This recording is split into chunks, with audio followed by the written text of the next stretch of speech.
सत साई भाई जी। आज सुबह परमात्मा दिखे 6 बजे के आसपास। तो परमात्मा यहाँ पे घर पे दिखे, जैसे जहाँ पे हम सोते हैं वहाँ पे, जैसे उधर दीवान पे बैठ गए परमात्मा। फिर मैं जैसे दवाई ले रही थी खांसी की, तो परमात्मा कहते ये दवाई किस लिए ले रही है। मैं क्या, खांसी हो रही है। कहीं इधर दिखा, कहीं ये दवाई नहीं लेनी। फिर मैंने कुछ बोला नहीं। फिर क्या, परमात्मा जाके ना अपने आप लॉबी के अंदर जाके उसमें डस्टबिन में डाले वो दवाई। आइंदा के बाद नहीं लेनी दवाई, या मेरे पे विश्वास नहीं है कि तुम्हें। मैंने कहा है परमात्मा। फिर परमात्मा कहते इसमें अल्कोहल वगैरह मिला होता है, ये तुम्हें नहीं लेनी। ठीक है। फिर इतने ऐसे खुश हो रखे थे पूरे परमात्मा यूं। मैं क्या कहते तो आरती तो अब करने लगी, पहले नहीं करती थी ढंग से। मैं क्या, हाँ। कहेगी ना खड़े होके किया कर, बैठ के क्यों करती है। मैं कि मेरी ना कमर में दर्द होता है।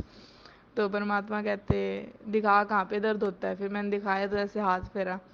कहेगी ये ना स्टार्टिंग होती है ना जब भक्ति की, धीरे धीरे तब ये पेन थोड़ा होता है। फिर ऐसे हाथ फेरा और कहते कुछ नहीं, अब तू खड़े होके किया कर, ये अपने आप सही हो जाएगा अब धीरे धीरे। क्या, ठीक है।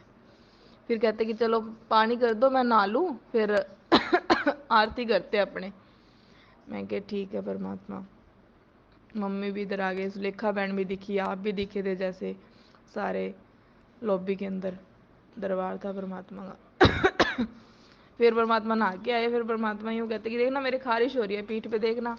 तो ऐसे ना परमात्मा ऐसे कमीज उठाया ना, तो ऐसे लाइनें से ऐसे दिखी, रेड रेड, जैसे ऐसे मारा होता है जैसे परमात्मा को किसी ने। मैंने कहा परमात्मा आप कैसे, जैसे रोए साथ में और ऐसे हाथ फेरूं ऐसे कमर पे, कि ये क्या हो गया। क्या, कुछ नहीं है। ये ऐसे ही है, क्या तुम थोड़ी सी के लिए रो देते हो कि परमात्मा ये हो गया, हम सही नहीं हो रहे, ये नहीं हो रहे, क्या इधर देख लो। फिर मैंने ऐसे गले लगा लिया परमात्मा को, यूं कहा परमात्मा आप तो शब्द रूप में हो, आपको कौन मार सकता है। परमात्मा कहते तुम दुखी होते हो ना, तो मैं दुखी होता हूँ बच्चों। फिर क्या, रोना नहीं है। अरे यूं है कि भक्ति में लगे रहो, सही है रास्ता, मोक्ष मिल जाएगा अगर आप डट डट के ना रहोगे इस भक्ति में, तो मर्यादा में रह के। फिर फिर परमात्मा ने यूँ बोला कि ये जो तुम्हारे कष्ट आ रहे हैं, बीमारियां और है ना, तुम ऐसे कहते हो कि, मैं क्या, हाँ मालिक, मम्मी और ऐसे दिख ही रहा आपको, तो क्या, हाँ। कहीं पवन दास को जो सेवा लगाई है, ये मैंने लगाई है सेवा। क्या, यहाँ पे तुम दोगे ना जो दान, वो मेरे पास जा रहा है सीधा, ना कि किसी और के पास जा रहा। और उससे भी तुम्हारी शरीर के कष्ट सारे कटेंगे, तुम बस लगे रहो। ऐसे खुश हो रखे थे पूरे परमात्मा, इतने खुश मैंने देखा। और फिर जैसे हम दरबार में गए तो वहाँ पे ना परमात्मा की फोटो जैसे लगाई हुई थी।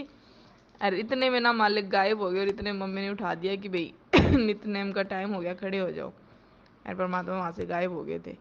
और अपने जैसे संध्या आरती सारे कर रहे थे बहन भाई मिलके, और परमात्मा का दरबार लगा रखा था। सत साई भाई जी।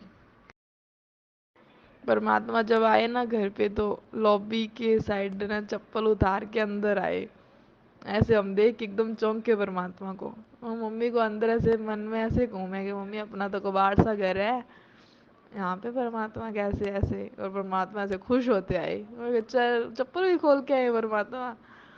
तो परमात्मा का हमने, आप इधर बैठो। और फिर चरण सेवा की हमने। कंधे भी ऐसे मैंने कंधे दिवाए मम्मी, और ऐसे चरण की सेवा कर रहे थे। सुलेखा बहन देखी, सुलेखा बहन भी रोए कि मुझे भी सेवा दे दो परमात्मा की कुछ। तो मम्मी कहते आ जाओ बहन, आप भी आ जाओ। सेवा करने लगे परमात्मा के। मैं ऐसे कंधे से दबाने लगी। मैंने कहा परमात्मा आपका तो रूई जैसा शरीर है, आपका तो ऐसा है ही नहीं, तो आप हमें ऐसा क्यों दिखा रहे हो। परमात्मा हंसने लगे, कहते तो तेज बहुत है। फिर परमात्मा यूं ऐसे पूरे खुश थे, इतने मतलब क्या बच्चों तुमने खुश कर रखा है मेरे को। बस यूं मर्यादा में रहना, थोड़ा गलती मत कर देना, क्योंकि काल भी अब तुम्हें ना पूरा लेगा। और तुम्हें डट के रहना, विश्वास रखना मेरे पे, मेरी भक्ति पे, बस विश्वास मत खोना। वैसे दिखे मन में ही हम सोचे मैं कि हमारे घर में कैसे परमात्मा मतलब ऐसे आए हैं, और पजामा कुर्ता पहन रखा सफेद रंग का ऐसे। मैं को परमात्मा आप तो जेल में बैठे थे ना, एकदम से आप आ गए, आप तो कह रहे थे ना कि मैं उस टाइम आऊंगा। परमात्मा कहते मैं तो 24 घंटे तुम्हारे साथ हूँ, साय के जैसे, तुम क्या करते हो क्या नहीं मुझे सब पता है। 24 घंटे तुम्हारे साथ हूँ मैं तो कब कैसे प्रकट हो जाऊँ कोई पता नहीं। मैं क्या हाँ मालिक ये तो हमें विश्वास है कि आप प्रकट कब मर्जी हो जाती। कब बस फिर के ये क्या पूछना हुआ तुमने। मैं हाँ मालिक माफ करो। और फिर परमात्मा कहते सारे बहन भाइयों को इकट्ठे कर ले और पानी लगा दे मेरे वहाँ पे, मैं नहा लूँ और फिर चलो आरती करते हैं, वहाँ पे भोग लगाते हैं।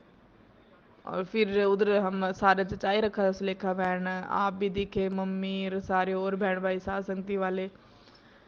और वहाँ पे दरबार लगाया परमात्मा। परमात्मा वहाँ पे आके ना, वहाँ पे फोटो रखी थी ना, वहाँ पे गायब हो गए। और इतने मम्मी ने फिर कहा कि नित्य नेम का टाइम हो गया, उठ जा रितु। ऐसे देखा भैया सत्सा है।